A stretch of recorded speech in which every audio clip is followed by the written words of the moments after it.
Bismillahirrahmanirrahim. Baik, buka Quran surat 7 ayat 205. Quran surat 7 ayat 205. Doa itu disebut zikir di ayat itu. Jadi kalau ibu sedang berdoa, itu sedang berzikir. Wadhkur rabbaka fi nafsika tadarruan wa khifatan wa dunal jahri minal qaul. Ada ayatnya? Oke. Pakai Rabb lagi kan? Wadhkur rabbaka. Kalau engkau punya masalah, kata Allah, sekecil apapun. Di rumah tangga kah, di kantor kah, kehidupan sosial kah. Kata Allah, ayat sebut, minta kepada Allah. Berdoa. Doa disebut dengan zikir. Zikir itu semua kegiatan yang membuat kita ingat Allah. Zikir. Baca Quran, zikir. Dalilnya Quran surah ke-15 ayat 9. Inna nahnu nazzalna dzikra. Kami turunkan Al-Quran sebagai zikir. Menghafal Quran, zikir. Quran surah 54 ayat 17, ayat 22, ayat 32, ayat 40. Walaqad yassarnal Qur'ana lidzikri. Kami akan mudahkan Al-Quran untuk diingat, dihafalkan. Zikir, sebagai zikir kepada Allah. Ibu selepas sholat, baca subhanallah, alhamdulillah, Allahu Akbar, zikir. Quran surah keempat, ayat 103. فَإِذَا قَضَيْتُمُ الصَّلَاةَ فَاذْكُرُوا اللَّهَ. Maka jika anda telah tuntas mengerjakan sholat, segera berzikir kepada Allah. Sholat sendiri, zikir. Quran surah ke-20, ayat ke-14. Innani anallahu la ilaha illa ana fa'budni wa aqimis salata li dzikri. Saya Allah, kata Allah. Tidak ada Tuhan selain saya. Sembah saya. Bagaimana menyembah Allah? Tunaikan salat sebagai zikir kepada Allah. Zikir. Di zikir semua amalan yang mendekatkan kita dengan Allah. Doa itu satu dari bagian zikir. Tapi tahukah ibu fungsi zikir yang paling utama itu apa? Quran surah 13 ayat ke-28. Ala bidzikrillahi tatmainnul qulub. Yakinkan pada dirimu, kalau zikirmu benar kepada Allah, maka dia akan berdampak kepada hati menjadi lebih tenang. Zikir itu manfaat pertamanya membuat hati tenang, Bu. Tadi saya contohkan. Baca Al-Quran zikir kan? Jadi kalau ibu sedang tidak tenang, sedang gelisah, ada masalah, daripada mengeluh sana sini, wudu, Bu, wudu. Ambil mushaf. Baca. Saat baca itu mungkin solusi belum datang, tapi hati itu lebih tenang. Kaitan dengan bahasan kita, doa, minta. Doa. Jadi kalau orang punya masalah itu kalau berdoa, walaupun solusinya belum datang, walaupun kemudian jawabannya belum tiba, minimal hati ibu itu tenang. Ini dia. Kan surah 13 ayat 28. Rumus ini pakai. Gunakan dalam hidup. Karena yang tahu kehidupan kita itu Allah yang menciptakan kita. Yang tahu pesawat, yang bikin pesawat. Yang tahu handphone, yang bikin handphone. Yang tahu mikrofon, yang bikin mic-nya. Yang tahu kita, yang menciptakan kita. Ikutilah petunjuk Allah yang menciptakan kita, maka akan langsung terasa manfaatnya. Ibu tidak percaya, silahkan lakukan. Rasakan bedanya, bedakan rasanya, dan pasti akan terasa bedanya. Akan lain. Tuh. Doa. Tapi ingat yang paling penting kata Allah, doa itu bukan sekedar penting permohonannya, tapi menunjukkan status kita sebagai hamba di hadapan Allah Subhanahu wa taala. Jadi kalau ada orang selama hidup tidak pernah berdoa, artinya dia mengingkari statusnya sebagai hamba di hadapan Allah Subhanahu wa taala. Mau menyejajarkan diri dengan Tuhan. Kan yang tidak pernah meminta itu Tuhan. Allah yang memberikan. Kalau manusia beda pasti minta. Artinya kalau ada manusia nggak pernah minta, seakan-akan bahasa halusnya, kamu ini ngaku jadi Tuhan. Saya tempatkan kau di neraka jahanam yang paling bawah. Jahanam itu, Bu, belum masuk saja sudah terasa. Terasa. Buka ibu Quran surah misalnya ke-40 Ghafir tuh. Ya, ayat 45 sampai dengan 47-nya. Sebelumnya lagi lihat Quran surah ke-8 ayat ke-50. Itu penghuni neraka, Bu, yang bukan jahanam saja. Penghuni neraka itu kalau mau meninggal itu dipukulin dulu malaikat. Depan belakangnya. Ayo, kamu keluar. Lama amat keluarnya rohnya katanya. Takut karena nggak punya bekal. Kan maaf ya, kaidah mengatakan orang nggak punya bekal itu takut pulang, apalagi orang merasa salah. Anak ibu berbuat kesalahan, mau pulang takut kan? Takut. Jadi kalau ada anak takut pulang, salah dia. Salah. Kemana anak nggak pulang-pulang, pasti ada yang salah karena nggak berani pulang. Jangankan salah, nggak punya bekal saja, malu pulang. Lihat ibu waktu Ramadan usai, mau mudik, Idul Fitri. Kan pada mudik kan? Kenapa mau mudik dan senang mudik? Karena punya bekal, Bu. Dikumpul-kumpulkan tuh selama 11 bulan. Untuk 1 bulan saja. Itu pun paling berapa hari. Kumpulin. Terus telepon keluarga. Insya Allah aku pulang hari ini. Wah, senang semuanya. Padahal mudiknya cuma pakai motor, Bu. Motornya bebek, bekalnya singa. Serius saya, motor bebek bekal singa. Ada kardus belakangnya. Tulisin. Terus tambah pelepah pisang buat begini. Belakangnya ditulisin, aku pulang sayang. Jalan, mudik. Terus yang di rumah kan senang nerimanya. Kenapa? Karena ada yang pulang dan bawa bekal. Saya pernah tanya pada seseorang, kenapa anda nggak mudik?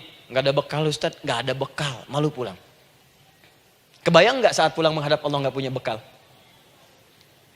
Malu pulang, apalagi punya banyak salah. Jadi nggak mau keluar rohnya. Malaikatnya geram, dipukulin sama malaikat. Pukul depannya, pukul depan. Kamu ini cepat keluar, cepat keluar, cepat keluar. Keluar. Malu pulang. Tapi kalau punya bekal enak. Dan yang nyambut langsung malaikat. Bahkan nanti ada satu amalan saat dikerjakan. Itu orang ini sudah masuk surga. Tapi semua malaikat di semua pintu surga yang 8 itu datang mengunjungi dia mengucapkan selamat. Itu ada di Quran surah 13 ayat 24. Salamun alaikum bima sabartum fa ni'ma uqbaddar. Selamat ya saat di dunia sabar mencari bekal dan ini bekal terbaik yang kamu dapatkan, silahkan nikmati surga yang kamu rindukan itu. Ini nikmatnya tempat yang pernah nanti kamu kunjungi. Dan tinggal abadi di situ. Yang nyambut malaikat. Bayangkan semua malaikat, Bu. Semua malaikat dari pintu surga datang nyambut dia. Wah, Masya Allah, malaikat Jibril, Israfil, malaikat maut. Maaf ya, dicabut kemarin. Biasa, selamat. Dunia aja kalau ada yang nyambut senang kan? Rumah dicet, datang, sambut depan rumah, semua hidangan ada, Masya Allah. Bahkan yang tidak ada jadi ada. Luarnya kongwan, dalamnya rangginang gitu kan. Wah, muncul semua. Paham ya? Jadi ini bagian pertama. Jadi kita katakan kenapa manusia mesti berdoa. Jawabannya karena manusia itu hamba. Dan doa itu adalah fitrah bagian dari kehidupan. Kenapa manusia mesti berdoa? Karena ada komitmen dari Allah. Setiap dia mendapatkan sebuah persoalan, maka Allah akan jawab dan berikan jawaban dari semua persoalannya. Jalan mendapatkan jawaban itu adalah doa. Kenapa manusia mesti berdoa? Karena dia butuh dengan Allah. Dan puncaknya, kenapa dia mesti berdoa? Karena Allah ingin membahagiakan kehidupan dunianya sebelum sampai keabadiannya di akhirat. Jadi ketika kita berdoa, sebetulnya kebaikan untuk kita karena Allah ingin kita bahagia. Ingin mudah hidupnya. Jadi kalau ada orang nggak berdoa, sesungguhnya dia sedang menyulitkan diri sendiri dalam kehidupan dunianya sampai ke akhiratnya. Jelas sampai di sini? Masya Allah. Alhamdulillah. Baik, kalau sudah paham, saya hapus ini, kita masuk bagian yang kedua. Hapus lagi. Sab Muslimah edisi ke-15. 15 kali datang sendiri, ngilangin sendiri, nulis sendiri, ngapus sendiri. Masya Allah. Tinggal lihat, catat, masuk surga. Masya Allah. Alhamdulillah. Baik. Baik. Sudah? Alhamdulillah. Saya ingin setiap pembahasan kita dipahami ya. Saya tidak menyukai kalau datang melihat tapi nggak paham gitu. Ya, dengar tapi nggak paham. Saya tidak ingin satupun keluar dari sini kecuali paham. Ya. Ibu paham? Paham Ustaz. Pada pamit ya, silahkan. Apa yang ibu pahami? Doa. Ya. Dah. Nah, sekarang masuk bagian kedua.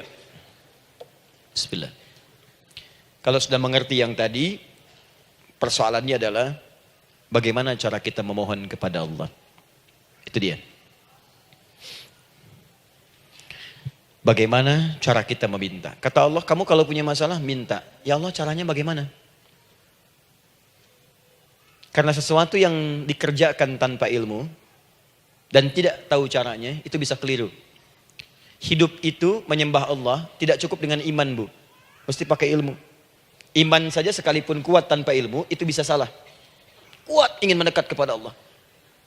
Ya Allah, aku ingin ibadah, kuat. Saya punya kawan dulu di pesantren.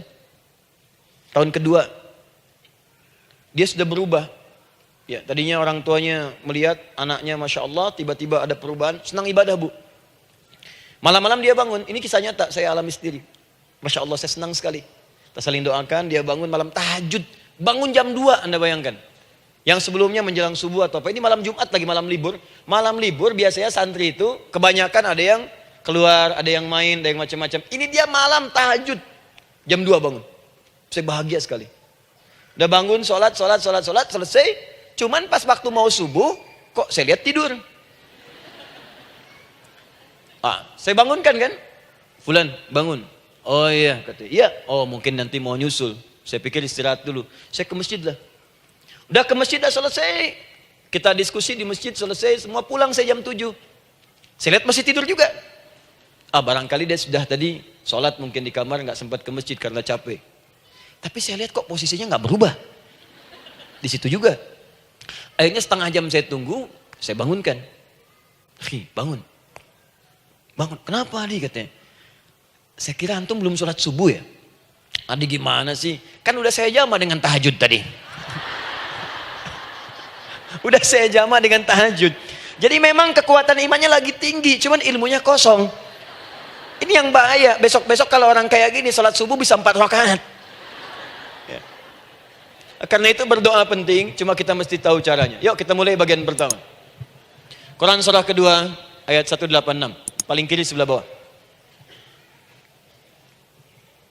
Sudah? Wa idza sa'alaka 'ibadi 'anni fa inni qarib. Fokus. Kata Allah, kalau hamba-hambaku Muhammad SAW bertanya kepadamu, minta petunjuk untuk mencari-cari aku. Tuh Bu, coba lihat. Ayat doa dibuka lagi dengan kalimat hamba. Untuk menegaskan status kita. Jadi kalau ditanya, kita siapa di hadapan Allah? Hamba. Makanya nggak usah sombong. Jangan sombong, karena kita cuma hamba. Karena itu ketika Korun sombong, Korun tuh manusia terkaya yang pernah hidup di bumi. Hartanya Bu, ini saya kasih bocoran sedikit, kunci berangkasnya saja, kemana-mana itu suka dibawa, dipikul paling sedikitnya 8 bodyguard, cuman bawa kunci berangkas saja begini. Di Korun pengen ngasih tahu, kalau ada yang pengen nyuri di tempat saya silahkan aja, ini aja bodyguard saya ngangkat kuncinya susah. Korun. Jadi kalau Anda tidak sekaya Korun, jangan ikutan sombong, telat. Telat, gak ada kerjaan, sudah ada yang lebih kaya. Ya. Dan apa yang terjadi? Fakhosabna, kata Allah, kami telan. Likuifasi. Telan oleh bumi semua. Dengan kekayaannya semua habis. Jadi ketika ada seseorang yang lupa dengan statusnya sebagai hamba, maka Allah akan memberikan pelajaran kepadanya. Untuk taubat. Kalau nggak mau taubat juga, telan habis. Untuk menunjukkan kamu tuh bukan Tuhan, saya Tuhannya. Maka jangan ikutan sombong. Kalau ada yang perlu punya Ferrari, Lamborghini, Lamborghini, ya, wah, bikin rame di jalan, cuman nggak update status, kasih tahu, maaf Mas, telat. Itu gambaran hidup. Dan ingat, setiap dibuka dengan kalimat permohonan, itu kalimatnya hamba. Hambaku, hambaku, hambaku. Termasuk mau minta taubat, hamba. Quran surah 39 ayat 53. Qul ya ibadiyalladzina asrafu ala anfusihim la taqnatu min rahmatillah. Katakan Muhammad pada hambaku yang merasa banyak dosa, pengen berdoa minta taubat. Kata Allah, hamba. Saya terima taubatnya, hamba. Ini ya.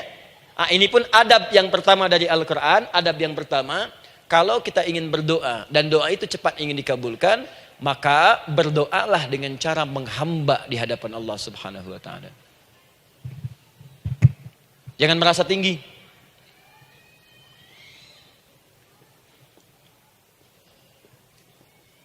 Saya turunkan caranya. Bagaimana cara menghamba itu dengan cara yang baik? Fokus. Wa idza sa'alaka ibadi anni, Muhammad SAW, jika ada hamba-hambaku bertanya padamu tentangku, ingin mencari-cari aku. Masya Allah, ibu maaf ya, biasanya kan kalau orang mencari Allah, ingin mendekat kepada Allah, entah itu datang ke masjid, bangun malam, biasanya motifnya cuma dua. Satu, ada kebutuhan, pengen berdoa, terus dekat sama Allah.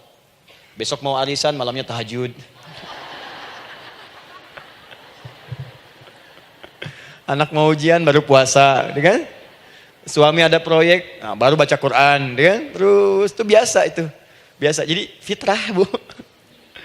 Tumben jeng tahajud, fitrah. Itu biasa itu.